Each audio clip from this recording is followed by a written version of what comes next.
सामर्थ्य लिखेगी। और राष्ट्र कवि दिनकर ने इसीलिए बातें कही थी कि क्षमा शोभते उस भुजंग को जिसके पास गरल हो, उसे क्या जो दंतहीन दिशहीन विनीत सरल हो। याद रखना, जिसके पास शक्ति होगी, सामर्थ्य होगी, वही अपनी संवेदना भी दे पाएगा और वही संस्कार भी दे पाएगा। अर्थात शांति और क्षमा की भाषा केवल वही सार्थक बोल सकता है जिसके पास उतनी सामर्थ्य हो। आज हम अपनी सामरिक और आंतरिक शक्ति को इसलिए नहीं बढ़ा रहे हैं कि हमें किसी पर आक्रमण करना, अपितु इसलिए कि हमारी उदारता को कोई हमारी व्यवस्था न समझने की भूल करें। राष्ट्र की समृद्धि के लिए यह सामर्थ्य हमेशा अनिवार्य है। समृद्धि केवल संसाधनों से नहीं आती,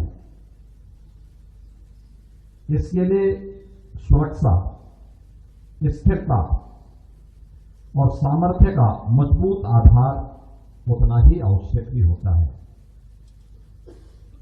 उत्तर प्रदेश में 2017 में सत्ता संभालने के बाद हम इन बातों को जानते थे, क्योंकि उत्तर प्रदेश की जो छवि थी, उत्तर प्रदेश के अंदर जो अव्यवस्था थी, हमारे सामने जो उस समय पहचान का संकट था, हम लोग इस बात को मानते थे कि हमें अगर सुशासन के लक्ष्य को प्राप्त करना है, उत्तर प्रदेश को पहचान के संकट से मुक्त करना है, तो हमें सुरक्षा का एक बेहतर वातावरण बनाना होगा। रूल ऑफ लॉ को जमीनी धरातल पर उतारना होगा। इसके लिए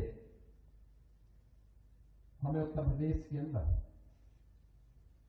अपराध और अपराधियों के प्रति जीरो टॉलरेंस को पूरी सख्ती के साथ लागू करना पड़ा था।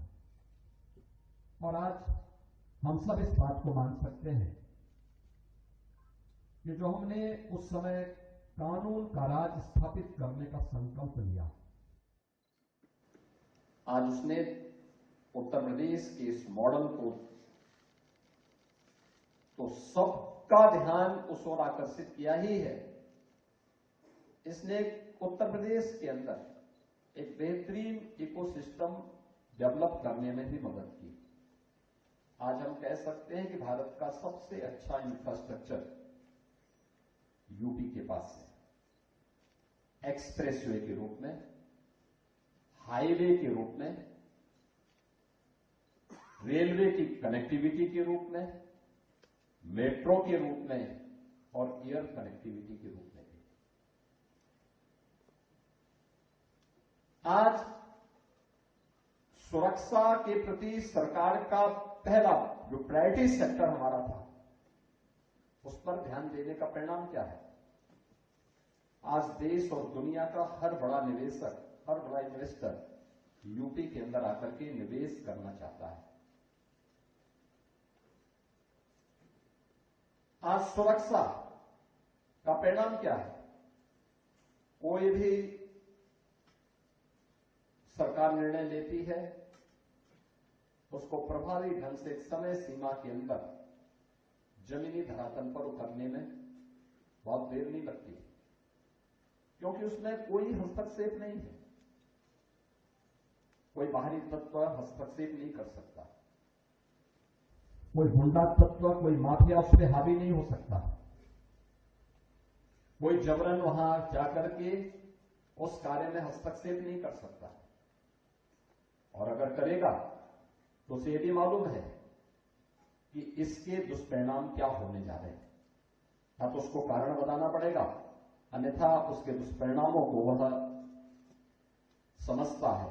और यही कारण है कि कानून व्यवस्था में ये सुधार आज उत्तर प्रदेश के अंदर रक्षा उद्योग के विस्तार में भी हमें मदद किया है। यानी ये दोनों एक ही संकल्प के दो अलग अलग रूप हैं। कानून व्यवस्था हमारे लोकल उत्तर प्रदेश के लिए आवश्यक थी।